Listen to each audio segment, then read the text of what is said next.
오늘 나누실 하나님의 말씀을 같이 보도록 하겠습니다.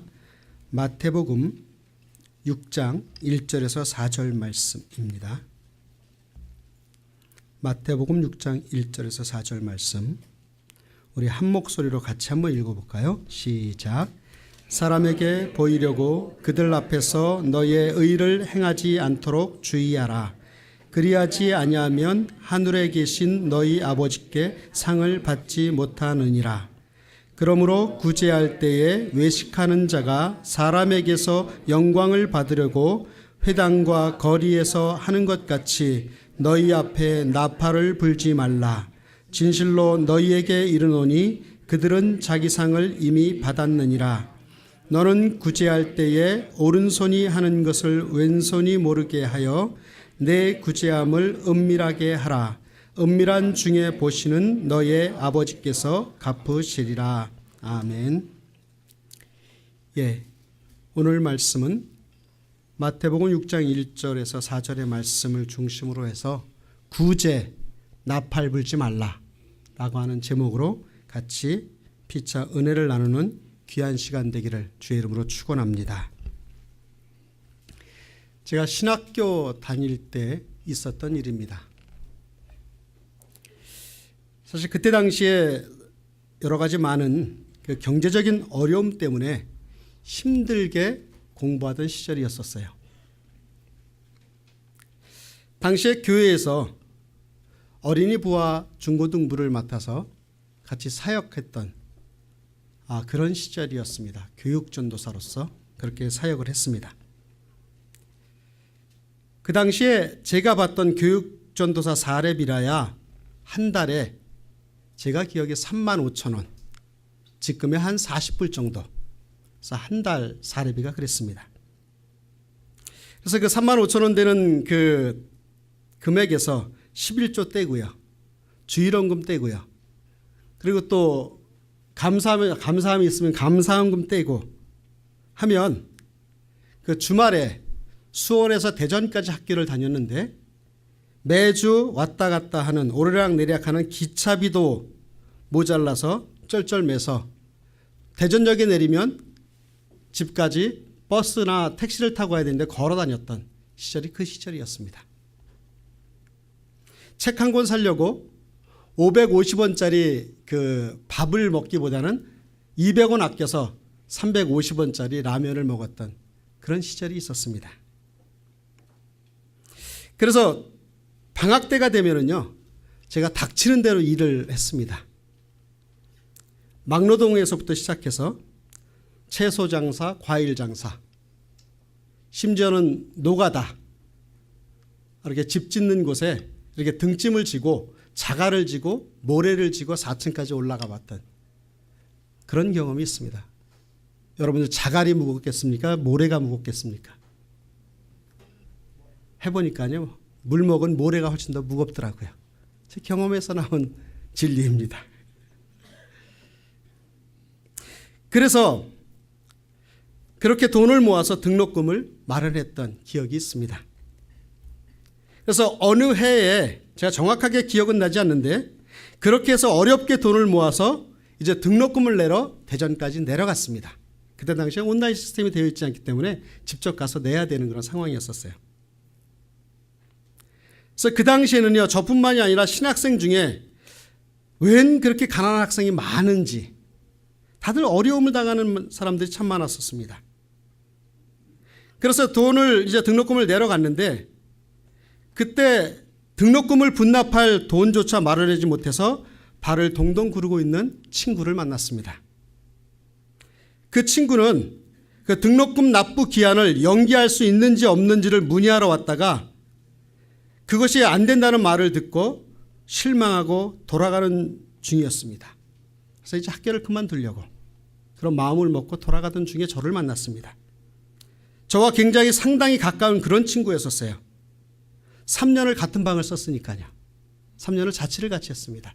남자가 3년을 한 사람과 같은 방을 쓴다고 하는 것은 굉장히 큰 우정입니다, 여러분. 그래서 그 친구의 상황에 대해서 얘기를 듣고 저는 제가 내려고 준비해 갔던 등록금을 반으로 나눠서 그 친구에게 반을 내게 하고 제가 반을 내서 이제 남은 돈은 학교 다니면서 우리가 벌면서 갚아야 되겠다고 해서 분납을 했습니다. 그래서 그렇게 해서 그 친구가 그 학기를 등록할 수 있었어요. 오른손이 하는 것을 왼손이 모르게 하라는 이 성경 말씀을 제가 당시에 흉내내어 아무도 몰래 은밀하게 그렇게 했습니다. 잘했죠?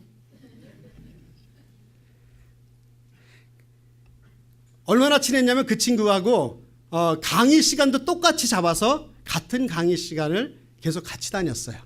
집도 갔고요. 그래서 그 친구가 늘 붙어 다녔습니다. 그리고 나서 그로부터 어느 정도 시간이 흘렀습니다. 물론 그렇게 돈을 반 이렇게 분납한 것을 뭔가를 바라고 했던 일은 아닙니다. 제법 제 딴에는 크게 마음을 쓴 건데 은근히 시간이 지나다 보니까 돌아오는 것이 아무것도 없어요. 은근히 서운한 생각이 듭니다. 그렇게 힘들게 돈을 벌어서 그 등록금을 같이 내주었으면 좀 이런 현상이 있었으면 좋았겠다 하는 바람이 있었어요. 우리 동기들 사이에 뭐 제가 영웅 대접을 바란 것도 아닌데 그래도 야 안전도사가 어려운 우리 서전도사 등록금을 냈다고 하더라. 지금 이런 얘기가 조금 들렸으면 좋겠는데 안 들리는 거예요. 기왕이면 거기에 조금 더 보태서 야 근데 말이야 그런 일을 했는데 아무도 모르게 했대. 좀 이런 얘기가 슬쩍 좀 돌아오면 참 금상첨화 같은 그런 마음이 제가 들었는데요. 그런데 아무 얘기도 안 들리는 거예요. 은근히 제가 손해본 것 같아요. 그런 생각이 들었습니다. 제가 뭐 생색내기를 즐기는 그런 마음이 남보다 많은 건 아닙니다. 사실 이 이야기도 저희 아내한테도 지금까지 안 했던 얘기예요. 생색 제가 안 냅니다. 근데 은근히 서운한 거예요. 하나님이 보시기에 옳은 일을 했다고 해서 하늘에서부터 야, 너 정말 잘했다 영철아, 아들아 수고했어 하는 음성이 들리는 것도 아니잖아요. 하나님은 늘 묵묵부답이십니다. 그렇다면 하나님이 그렇게 음성도 안 들려주신다면 그러면 사람이라도 좀 알아줘야 서운함을 좀 덜 수 있습니다. 그게 우리 저의 솔직한 마음이었었어요. 그런데 주님께서는 오른손이 하는 것을 왼손이 모르게 하라고 하십니다. 그리고 그 한 일에 대해서 나팔 불고 다니지 말라고 하시는 거예요. 은밀한 중에 보시는 하나님께서 갚으신다고 하는 것입니다. 이것이 오늘 말씀의 핵심입니다. 오늘 본문의 말씀은 예수님의 산상수훈, 산상설교 마태복음 5장부터 7장 중에 있는 6장 말씀의 첫 말씀입니다. 우리는 지난주까지 마태복음 5장을 통해서 구약의 율법들은 살인하지 말라, 간음하지 말라, 헛된 맹세를 하지 말라, 보복하지 말라, 원수를 사랑하라 라고 하였지만 주님은 그것들을 뛰어넘어 마음으로도 범죄하지 말고 행위가 중요한 것이 아니다. 마음속으로도 범죄하지 마라. 원수까지도 깊이 사랑하는 삶을 살아. 오리를 가자고 하면 십리를 가라. 겉옷을 빼앗는 자에게 속옷 뜨끔하지 말라. 그렇게 우리들에게 그 삶을 가르쳐 주셨습니다. 이제 6장에서는 우리 천국 시민의 신앙적인 태도와 표준은 어떤 것인가? 우리가 천국 시민으로서 살아가는 신앙적인 표준이 어떤 것인가? 우리는 어떤 태도를 가져야 되는가? 과연 예수를 잘 믿는다고 하는 것은 무엇을 의미하고 있는가에 대한 부분을 6장에서 다뤄주고 있습니다. 그래서 오늘서부터요 6장 전반부에 나와 있는 구제와 6장 1절부터 4절까지 구제와 또 5절부터 15절에 나와 있는 기도와 16절부터 18절에 나오는 금식에 대해서 다루면서 참된 경건생활이 무엇인가, 참된 천국 시민으로의 삶의 기준과 태도는 어떤 것을 가져야 되는 것인가를 이제 3주 동안 저희가 같이 살펴보도록 하겠습니다. 오늘은 첫 번째로 구제에 대해서 같이 나누도록 하겠습니다. 오늘 본문의 6장 1절부터 4절에 나오는 이 본문 중에 중요한 단어 3가지를 놓고서 오늘 은혜를 나누고자 합니다. 첫 번째, 외식입니다. 외식, 사람에게 보이려고 하지 말라. 1절 말씀을 같이 읽겠습니다. 시작.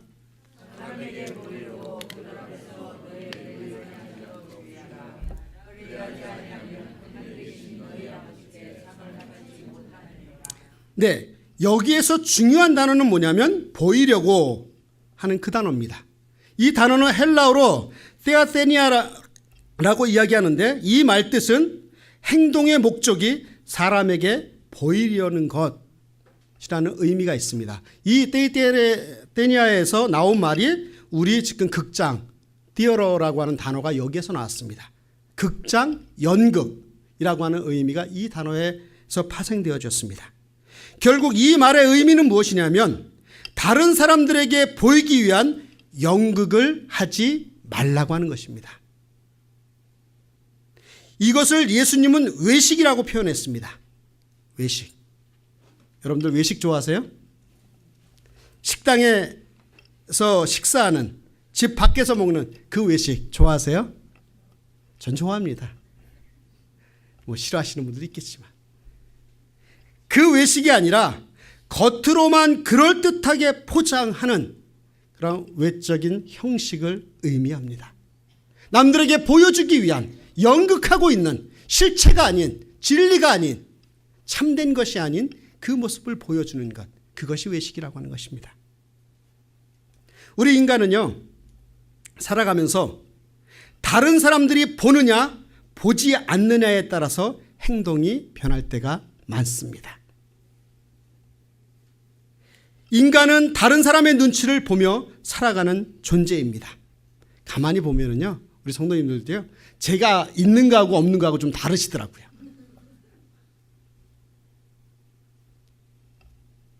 직장에서도 주인이 옆에 있을 때와 없을 때가 차이가 있습니다. 내 상사가 옆에 있느냐 없느냐, 사무실에 있느냐 없느냐. 제가 부목사 시절에 교회에 오면 왠지 담임 목사님이 안 계시면 마음 편해요. 아니, 담임 목사님이 뭐라 그러는 것도 아니고 오히려 저한테 도움을 많이 주는데 우리 담임 목사님이 어디 외국에 집회 가거나 이러면 왠지 편해요. 그렇게 사람의 눈치를 봅니다. 학생들이 시험을 볼 때도 시험 감독이 있을 때와 없을 때가 차이가 납니다. 누군가가 나를 보고 있느냐 보고 있지 않느냐에 따라 행동의 차이가 많이 납니다. 2절을 보시겠습니다. 2절 같이 읽을까요? 시작. 그러므로 구제할 때에 외식하는 자가 사람에게서 영광을 받으려고 회당과 거리에서 하는 것 같이 너희 앞에 나팔을 불지 말라. 진실로 너희에게 이르노니 그들은 자기 상을 이미 받았느니라. 아멘. 여러분, 참된 신앙, 참된 믿음이 무엇일까요? 그것은요, 인간 앞에서가 아니라 하나님 앞에서 내가 어떻게 사느냐입니다. 그것이 참된 신앙입니다. 사람 앞에 나타내 보이거나 칭찬을 받으려고 행한 모든 행위는 참된 신앙, 참된 믿음이 아닙니다. 예를 들면 사람을 의식해서 헌금을 한다든지, 사람에게 보이기 위해 교회에 나온다든지, 사람을 기쁘게 하기 위해 찬양을 한다든지, 사람을 즐겁게 하기 위해 설교를 한다면 그것이야말로 진정한 외식입니다.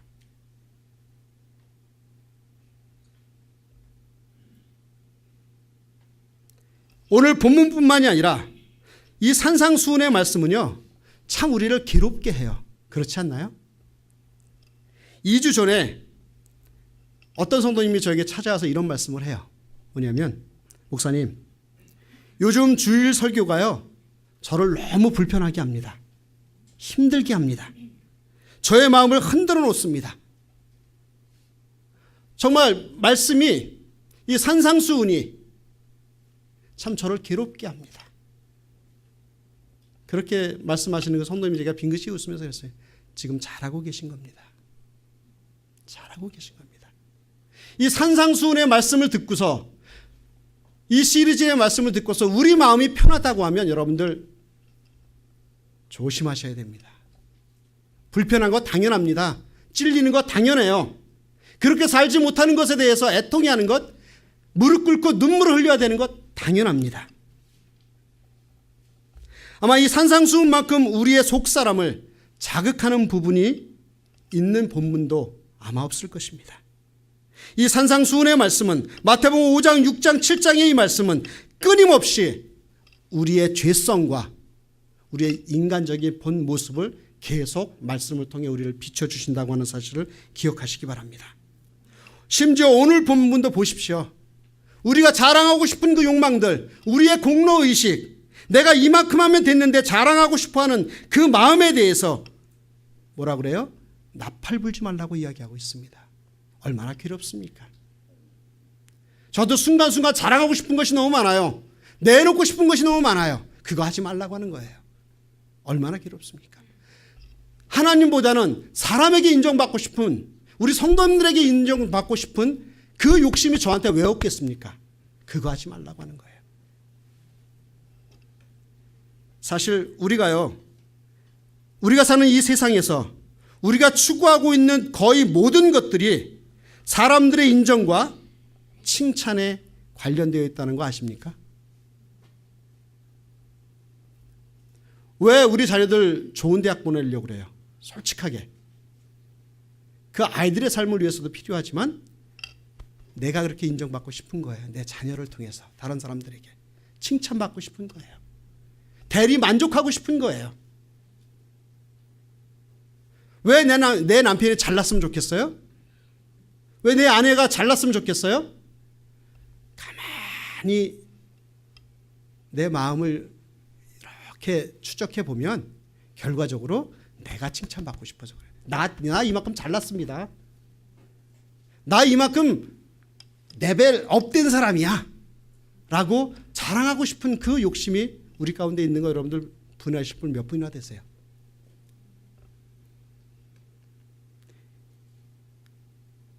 솔직히 그렇게 칭찬받고 인정받는 재미가 없다면 우리는 무슨 재미로 성취감을 느끼며 그 높은 자리, 좋은 자리에 오르려고 애쓰겠습니까? 교회에서도 마찬가지예요, 여러분. 내가 이만큼 했으니 당신도 이만큼 해야 된다는 것, 그게 무엇이에요? 나를 인정해 달라는 그 무언의 광고 아니겠습니까? 봉사도 헌금도 마찬가지입니다. 그리고 우리는 이 부분이 충족되지 않으면 금방 힘이 빠져버립니다. 그래서 사람들이 칭찬해 주지 않으면 입이 근질근질해요. 그래서 옆자를 콕콕 찌릅니다. 그리고 나서 나팔을 불러요. 나팔을 불어요. 우리는 스스로 대견하고 장한 일을 했다고 생각될 때 일부러 의도적으로 다른 사람들에게 보이려고 노력해 본 적은 우리는 없습니까? 아니면 일부러 슬쩍 이야기하는 경우도 있잖아요.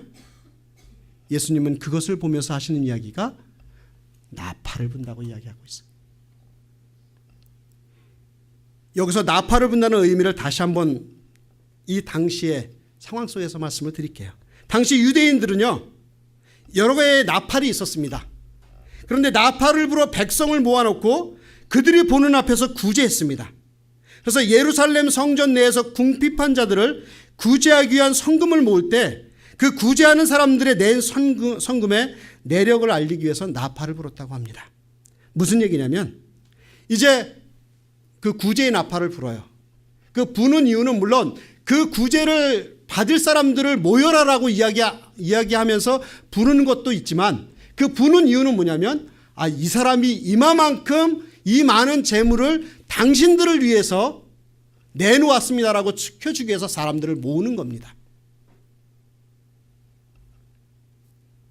그들은 나팔을 부는 것이 가난한 자들을 불러 모으기 위한 수단이라고 핑계를 대지만 그들의 속셈은 그 많은 사람들이 모여 내가 이만큼 어려운 사람을 위해서 내가 구제합니다라고 그것을 보고 많은 사람들이 박수갈채와 인기를 얻기 위해서 그 나팔을 불었다고 이야기합니다. 그 나팔을 주님께서 불지 말라고 하는 거예요. 예수님은 자기의 선행을 알리려고 나팔을 불지 말라고 하셨습니다. 그런 사람은 이미 자기 상을 받았다고 합니다. 이미 영광을 다 받은 것입니다. 칭찬을 받으면서 다 보상을 받았다고 하는 것입니다. 그래서 그들은 천국에서는 더 이상 받을 상이 없다고 하는 것입니다. 여러분, 사람의 칭찬이라고 하는 것이 얼마나 부질하고 얄팍합니까? 우리는 왜 그렇게 사람에게 인정받으려고 애를 쓰는 것일까요? 그냥 가만히 있어도 하나님은 알고 계시는데 왜 그럴까요? 여러분, 한 가지 기억하십시오. 진정한 참된 신앙은 사람 앞에서가 아니라 하나님 앞에서 판단을 받으실 줄 믿습니다. 여러분, 하나님 앞에서 나의 삶을 철저하게 판단받는 저와 여러분들이 되시기를 주 이름으로 축원합니다. 두 번째 단어, 중요한 것이 구제라고 하는 단어입니다.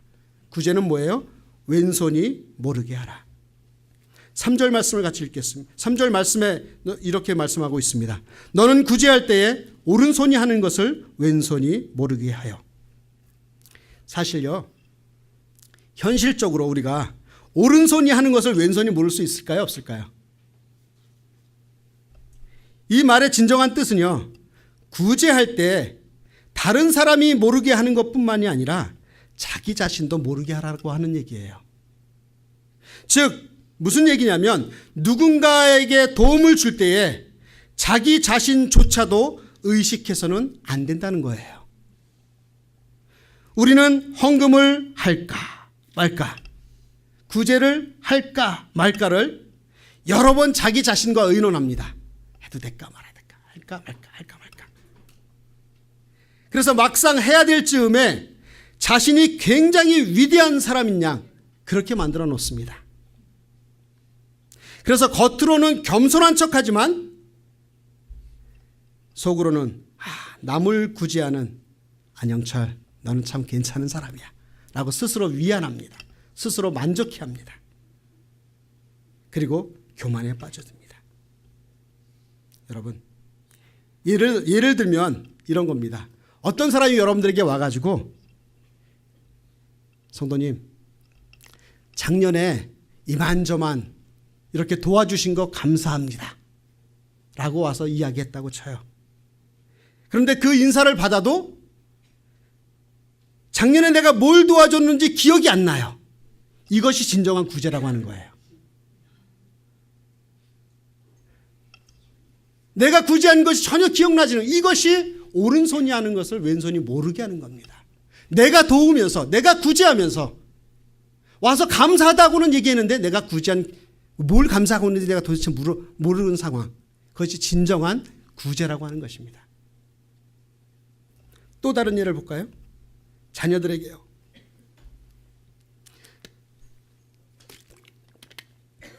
자녀들에게 이런 얘기 많이 하죠.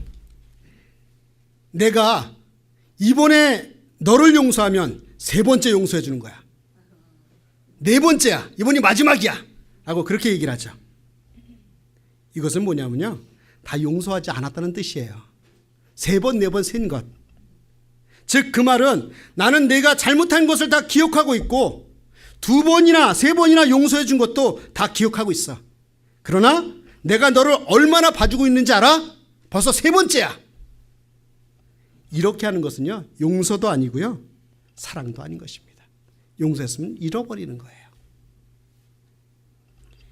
예수님은요, 오늘 말씀에서 구제에 대해서 말씀하시면서 잘못된 구제가 있고 바른 구제가 있다는 것을 지적하고 계신 겁니다. 잘못된 구제는 다른 사람에게 칭찬받기 위한 동기에서 하는 자선을 말합니다.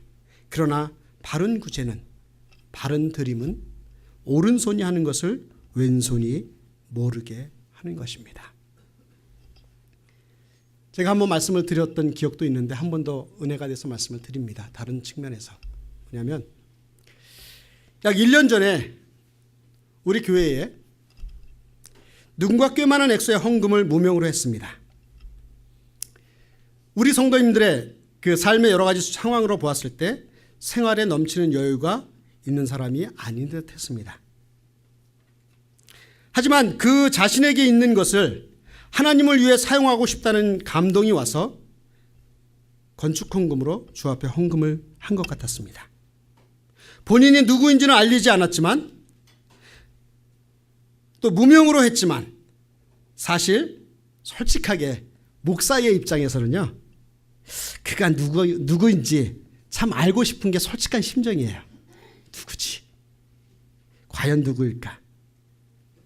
그러다 보니까 여러 명의 용이 선상에 오르는 인물들이 있어요. 그런데 희한한 사실은 제가 그 사람이 누구인지 정말 모르니까 제가 교회 안에서 만나는 한 분들이 그 헌금을 하신 분인 것 같이 보이는 거예요. 헌금을 해서가 아니라 그 마음을 귀하게, 그래서 저분일까? 참 귀한 분이다. 이분일까?